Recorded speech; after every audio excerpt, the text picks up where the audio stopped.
अस्सलाम वालेकुम। आज हम बात करेंगे ड्रामा सीरियल सरेरा की। सरेरा ड्रामे की कास्ट, इसकी स्टोरी, इसमें अब तक क्या हुआ है। सरेरा ड्रामा जो है ये एक आम ड्रामा नहीं है जिस हर किस्त जो है ये अपने आप में एक मुकम्मल कहानी है, और जो अगली किस्त है उसमें एक नया किरदार अपनी नई कहानी के साथ आता है। और सबा कमर, जिसका के नाम रानिया है ड्रामे में, वो उसकी टैक्सी में उसकी सवारी बनकर बैठता है।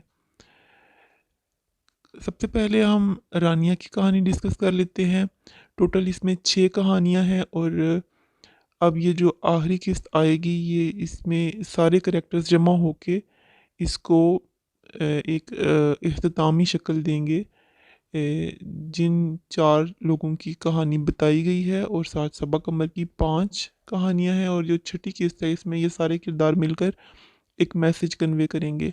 बेसिकली ये ड्रामा वुमेन एम्पावरमेंट के हवाले से है कि ख़वातीन को अपनी अपने लिए पेशे का इंतखाब खुद करना चाहिए, अपनी ज़िंदगी गुजारने के तरीके का इंतखाब खुद करना चाहिए। उनके जो मसाइल हैं घरेलू ज़िंदगी से लेकर पेशा वराना ज़िंदगी तक, और शादीशुदा ज़िंदगी में बच्चे होने ना होने के प्रॉब्लम्स, कोई पेशा जिसका वो इंतखाब करती हैं उसमें उनके प्रॉब्लम्स, उनकी तालीम से लेकर उनके प्रोफेशनल लाइफ तक, इन तमाम मसाइल को इसमें बहस की गई है मुख्तलिफ़ किरदारों के ज़रिए।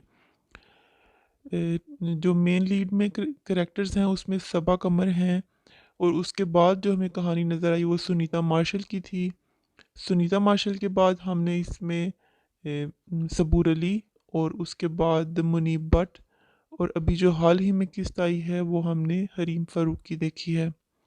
अब आखिरी किस्त में ये सारे किरदार जो हैं वो एक एक मैसेज देंगे। वो अपनी जो उनकी ज़िंदगी का जो भी दुख है या परेशानी है जिसको हाईलाइट किया गया है वो उसके बारे में बात करेंगे। और सबा कमर जो है वो एक एनजीओ जो है उनके साथ वाबस्ता हैं, तो वो फिर औरतों के राइट के लिए बात करेगी। और उसको किसी एक फोरम पे बुलाया जाएगा तो वो कहेगी कि ख़वातीन को, बाकी ख़वातीन को भी हमें शऊर देना चाहिए कि वो अपने फ़ैसलों में भी आज़ाद हो सके, और मुआशरे में एक बेहतर ज़िंदगी गुजारने के हवाले से किसी खौफ का शिकार ना हो।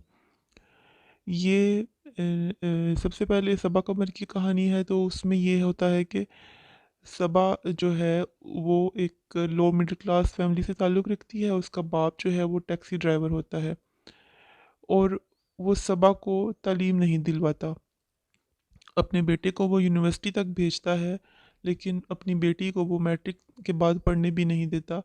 और बेटे को पढ़ाने के पीछे यही मकसद होता है कि कल को सहारा बनेगा। और बेटी के साथ सिर्फ ये जुल्म नहीं होता कि उसको तालीम नहीं दिलवाई जाती, उसके अलावा उसका रिश्ता तय कर दिया जाता है उसकी फूफी के घर में, और वो 6 साल तक शादी के इंतज़ार में बैठी रहती है मंगनी के बाद। फूफी जो है उसको लालच होता है कि आने वाली बहू जहेज़ ज़्यादा लेकर आए, लेकिन अपने भाई के घर से जब वो देखती है कि मेरे भाई के घर में इतना जहेज़ भी नहीं है आने वाला, तो वो रिश्ते को टालती जाती है। और इतने में सबा जो है उसकी उम्र भी निकल जाती है, वो तालीम भी नहीं हासिल कर पाती। फिर हालात ऐसा मोड़ लेते हैं कि जो बाप है, जो टैक्सी ड्राइवर होता है, उसको हार्ट अटैक होता है, वो चारपाई पे आ जाता है। ऐसे में जो सबा कमर है वो अपने घर का बेटा बन जाती है। मुहावरा देखें, बेटा बन जाती है। हालांकि बेटा हो या बेटी हो, वो सहारा बन जाते हैं मुश्किल वक्त में।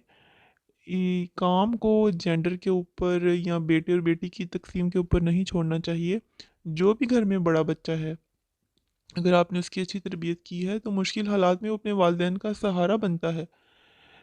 आज के ज़माने में ऐसा ज़माना नहीं है कि आप बेटियों को कहीं छुपा दें या उनकी तालीम और तरबियत से हाथ उठा लें और फिर बाद में आप इसको बेटा और बेटी और लड़की की तफरीक में गुम कर दें। यह आपकी अपनी गलती है कि आप बच्चियों के ऊपर ट्रस्ट भी नहीं करते और उनके ऊपर इन्वेस्ट भी नहीं करते। उन्हें इत्मीनान दें, उन्हें तालीम दें, उन्हें शऊर दें, तो वो अपना आप मुकम्मल जो है वो देती हैं और एक बेहतरीन शहरी, बेहतरीन इंसान बनकर उभरती हैं। तो कहानी में फिर यूँ होता है कि जो सबा कमर है वो अपने बाप की बीमारी के बाद सोचती है कि मैं क्या करूं, तालीम तो मैंने मेरे बाप ने दिलवाई नहीं है। तो सबसे आसान ऑप्शन जो उसको लगता है वो यही होता है कि मैं टैक्सी ड्राइवर बन जाती हूँ, क्योंकि टैक्सी घर में मौजूद है बाप की। तो यूँ वो टैक्सी चलाने लग जाती है। इस टैक्सी चलाने में भी मुखालफत आती है घर में। सबसे पहले जो भाई है वो ना तो खुद काम करता है, उसकी इज्जत के ऊपर आ जाती है कि मैं बीएस का स्टूडेंट हूँ, मैं काम नहीं करूँगा। तो वो मुखालफत करता है, माँ भी मुखालफत करती है, लेकिन मजबूरी होती है तो वो सवा टैक्सी चलाने लग जाती है। और जो फूफी है वो आकर रिश्ता तोड़ जाती है कि ये लड़की तो टैक्सी चलाने लग जाती है, सौ तरह की नज़रें हैं, रास्ते में काम करेगी, ये है वो है। तो यूँ सबा जो है फिर उस मौके पे मंगनी तोड़ देती है और फिर वो अपने काम के ऊपर फोकस करती है। इसमें फिर कहानी यूँ बदलती है कि अगली किस्त में जो सवारी आकर बैठती है फिर हम उसकी स्टोरी जानते हैं, उससे अगली किस्त में जो नया नया करेक्टर आता है हम उसकी स्टोरी जानते हैं। सबा कमर की तो ये स्टोरी हो गई। इसके बाद सुनीता मार्शल आती है। सुनीता मार्शल एक डॉक्टर है। आप कहानियों में फ़र्क है, ये देखें कि सबा कमर को तो तालीम नहीं दिलवाई गई थी, लेकिन सुनीता मार्शल एक डॉक्टर की कहानी सुना रही है हमें। हमारे माशरे का ये भी बहुत बड़ा अलमिया है कि बच्चियों को डॉक्टर बना लिया जाता है अपनी टोर बनाने के लिए। डॉक्टर बहू ले आते हैं लोग और फिर उसको नौकरी नहीं करने देते। ये भी एक ऐसी ही कहानी है, इसमें दो पहलू दिखाए गए हैं औरत के लिए कि वो एक तालीम याफ्ता बाशऊर औरत है लेकिन वो भी पिस रही है कि उसका हामद जो है वो बांझपन का शिकार है, लेकिन ब्लेम सारा औरत के हिस्से में आता है कि ये बच्चा पैदा नहीं कर सकती। उसकी नौकरी भी छुड़वाई हुई है और बच्चा पैदा ना होने का जो सारा ब्लेम है वो भी सुनीता मार्शल के ऊपर है। ऐसे में वो जब अपनी ज़िंदगी के हवाले से खुद फैसला करने की कोशिश करती है तो उसको मुखालफत का सामना करना पड़ता है। वो एक बच्ची अडॉप्ट करती है तो इसके ऊपर भी उसका हामद और उसकी सास उसको ताने देते हैं और उसको कहते हैं कि तुम ये घर छोड़कर चली जाओ। और इस कहानी के आखिर में सुनीता मार्शल जो है वो बच्ची को लेके अपनी माँ के घर चली जाती है। इससे जो अगली कहानी है उसमें सबूर अली की कहानी है, वो जो हमें दिखाई गई है, जो कि एक ब्लॉगर की कहानी है। व्लॉगर कह लें, ब्लॉगर कह लें, कंटेंट क्रिएटर कह लें, यूट्यूबर कह लें, ये एक मॉडर्न दौर का मॉडर्न पेशा है।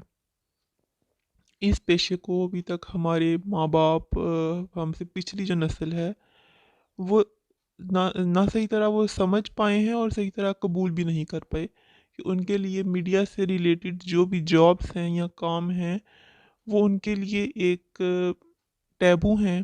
टैबू कह लें या एक अजीब चीज़ कह लें या उनकी इज्जत के ऊपर आंच आ जाती है। वो इस चीज़ को सही तरह अभी तक समझते नहीं हैं और अपनाते भी नहीं हैं। इसमें होता ये है कि सबूर अली जो है वो एक मिडिल क्लास मुतवसत तबके से ताल्लुक़ रखने वाली लड़की है जिसको शौक़ है वीडियोस बनाने का, फैशन का, ट्रेंडिंग चीज़ों में इन रहने का। तो वो ब्लॉगिंग करती है, अपने इंस्टाग्राम के ऊपर फ़ोटोज़ वगैरह लगाती है। आहिस्ता आहिस्ता उसका काम चल पड़ता है, वो कुछ पैसे भी कमाने लग जाती है। लेकिन फिर होता ये है जैसे कि मीडिया में आने वाला कोई भी शख्स है उसके ऊपर इस तरह के मसाइल आते हैं कि उसकी एक वीडियो वायरल हो जाती है और वो एक नेगेटिव वीडियो होती है। वो किसी पर्सनल शादी के फंक्शन में डांस कर रही होती है। डांस करते हुए वो कुछ लड़कों के साथ डांस करते हुए उसकी वीडियो रिकॉर्ड कर ली जाती है और वो फिर उसके खिलाफ इस्तेमाल होती है। अब होता ये है कि जो घर वाले पहले ही इस तरह के पेशे के मुखालिफ हैं, वो इस वीडियो को जब मीडिया हाईलाइट करता है, वायरल हो जाती है, हर बंदा उसके खिलाफ बात कर रहा है कि इस लड़की का करैक्टर ही अच्छा नहीं है। तो उसके घर वाले उसे कहते हैं कि तुम अपनी वीडियोस डिलीट कर दो और ये काम छोड़ दो। ऐसे में सबूर अली का जो मंगेतर होता है, हाला का बेटा होता है, वो लड़का उसके साथ खड़ा हो जाता है, उसका मुकम्मल साथ देता है और एक बड़ा खूबसूरत डायलॉग बोलता है, कहता है कि ये डायनासोर के ज़माने के जो वालिदैन हैं ये हमारे ख्वाबों को तोड़ देंगे। इनको तुम्हारे ख्वाबों की समझ नहीं आएगी लेकिन ये हमारी मोहब्बत को मार डालेंगे। तो यूँ अपने दोनों जो लड़का और लड़की हैं वो अपनी माँओं की रज़ामंदी से घर से निकलते हैं और निकाह कर लेते हैं। इससे जो अगली किस्त है उसके अंदर ट्रांसजेंडर जो लोग हैं उनके प्रॉब्लम्स को हाईलाइट किया गया है कि कैसे एक बच्चा जो ट्रांस है उसको कितने ज़्यादा मसाइल का सामना करना पड़ता है, लेकिन इसके बावजूद उसका बाप जो है वो हिम्मत नहीं हारता। वो उसको एक बेहतरीन इंसान बनाता है। उसको कहता है कि तुम तालीम हासिल करो, तालीम हासिल कर लोगे तो तुम्हारी इस मुआशरे में कोई जगह बन जाएगी। बसूरत दीगर वो जानता है कि हमारे मुआशरे में हवाजा सराओं के साथ जो सलूक होता है, जिस तरह के पेशों के साथ उन्हें वाबस्ता रहना पड़ता है, वो मजबूर हो जाते हैं। भीख मांगना या नाचना गाना, इन दो चीज़ों से निकलने के लिए तालीम की कितनी अहमियत है। हवाजा सरा कम्युनिटी के हवाले से इस चीज़ को बड़े अच्छे तरीके से हाईलाइट किया गया है। इससे जो अगली किस्त है उसमें हरीम फारूक की कहानी हमें बताई गई है, जो कि एक कॉरपोरेट कॉरपोरेट सेक्टर में काम करने वाली खातून है, लड़की है, खूबसूरत भी है। ऐस इ, इस माहौल में ऑफिस के अंदर उसको किस किस्म की हरासमेंट का सामना करना पड़ता है। उसकी तरफ से किया जाने वाला हर अच्छा काम साफ तौर पे कहा जाता है कि ये तो अपने खूबसूरती को कैश करवा के कामयाब होती है, इसके अंदर टैलेंट नहीं है, ये अपना मुंह काला करवाती है और कामयाब हो जाती है। ये हमारे माशरे का एक अमूमी रवैया है कि यही कहा जाता है पीठ पीछे। जो भी कामयाब औरत है उसके किरदार के ऊपर उंगली उठाना बेहद आसान है, कि उसके टैलेंट को माना ही नहीं जाता और उसके साथ फ्री होने की कोशिश की जाती है। ऑफिस के माहौल को बड़े अच्छे तरीके से हाईलाइट किया गया है कि एक दो लोग जो ऐसे होते हैं वो मिलके काम करने वाली खवातीन को कैसे तंग करते हैं और उनको हरास करने का कोई मौका हाथ से जाने नहीं देते।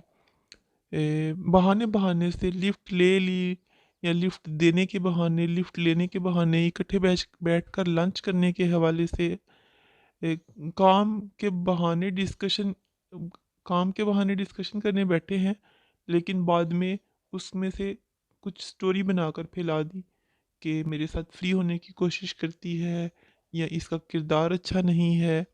इवन इस किस्त में एक मौके पे उसका जो कोलीग है हरीम फारूक का, वो उसको आकर कहता है कि मेरी बीवी की सालगिरह है तो मेरे साथ शॉपिंग मॉल चलो, तो हम उसके लिए गिफ्ट ले लेते हैं।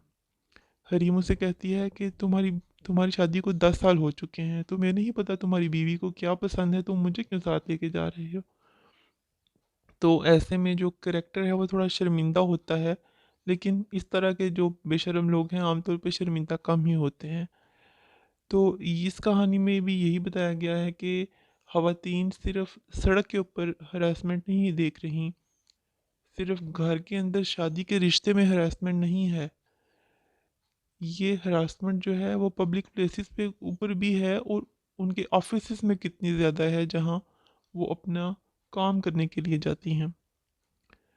ये जो स्टोरीज ये सारी कंपाइल होके एक आखिरी किस्त के अंदर हमें जो है इनका एक मैसेज मिलेगा कि अपनी ज़िंदगी, अपना इख्तियार अपने हाथ में रखना हर खातून का हक है। आखिरी किस्त जो है ये ख़वातीन का आलमी दिन आ रहा है, तो उस हवाले से भी ये अहम है कि वुमेन एम्पावरमेंट के हवाले से एक बेहतरीन ड्रामा बनाया गया है। और इस ड्रामे में तमाम जो किरदार हैं इनकी एक्टिंग भी बेहतरीन है, इसकी ड्रामे की प्रोडक्शन वैल्यू बहुत अच्छी है कि जो साइड रोल्स में भी करेक्टर्स हैं, एक्टर्स कास्ट किए गए हैं वो अच्छे हैं और उनका करेक्टर बहुत अच्छे तरीके से जो है ना हाईलाइट किया गया है। तो ये सारी जो 5 स्टोरीज़ हमें मिल चुकी हैं, अब छठी जो किस्तानी है उसके अंदर ये सारे करेक्टर्स मिलेंगे आपस में। सवा कमर की टैक्सी में भी बैठेंगे और एक सेमिनार भी अटेंड करेंगे, जिसमें वो एक जो है सपा कमर जो है वो एक मैसेज देगी। जिस एनजीओ में वो जाती है उन खातून से मिलती है जो उसकी फ्रेंड है, तो वहाँ जाकर वो बात करेगी इस हवाले से। तो सरेरा की यही स्टोरी है, इसको बिल्कुल भी स्टार प्लस के ड्रामों की तरह लंबा नहीं खींचा गया। ये वेब सीरीज़ स्टाइल में एक बनाया गया है कि हर किस्त एक मुकम्मल कहानी है अपने अंदर, और हर अगली किस्त में एक नया किरदार आके टैक्सी में बैठता है, और उस सवारी की कहानी जो है वो बातों ही बातों में हमें बताई जाती है। आपको कैसा लगा ये ड्रामा कमेंट में ज़रूर बताइएगा, और हमारे चैनल को सब्सक्राइब कर दें। आप कौन से ड्रामे का रिव्यू देखना चाहते हैं ये भी बताएं, और सरेरा में इन तमाम स्टोरीज़ में से आपकी फ़ेवरेट स्टोरी कौन से किरदार की है ये भी बताइएगा। मुझे पर्सनली रानिया की स्टोरी सबसे ज़्यादा मज़े की लगी, क्योंकि उसमें एक तो उसमें काफ़ी ज़्यादा जो है वो डिफरेंट इमोशंस एक साथ आए हैं, कि घर के अंदर भी एक लड़की को स्नब किया गया, माँ बाप बाप ने किया, और फिर मंगेतर ने भी उसका साथ नहीं दिया, 6 साल तक उसको एक रिश्ते में लटकाए रखा। जो जिस जहाँ शादी होने वाली थी, फूफो ने जहेज के लालच में एक लड़की की उम्र के कीमती 6 साल ज़ाया कर दिए। सारी कहानियाँ ही अपनी जगह अच्छी हैं, लेकिन मुझे रानिया की स्टोरी में सबा कमर की लाजवाब अदाकारी ने बहुत ज़्यादा मुतासर किया, ये सबसे अच्छी थी। तो आप भी अपना फीडबैक कमेंट्स में दीजिएगा। मिलते हैं अगली वीडियो में।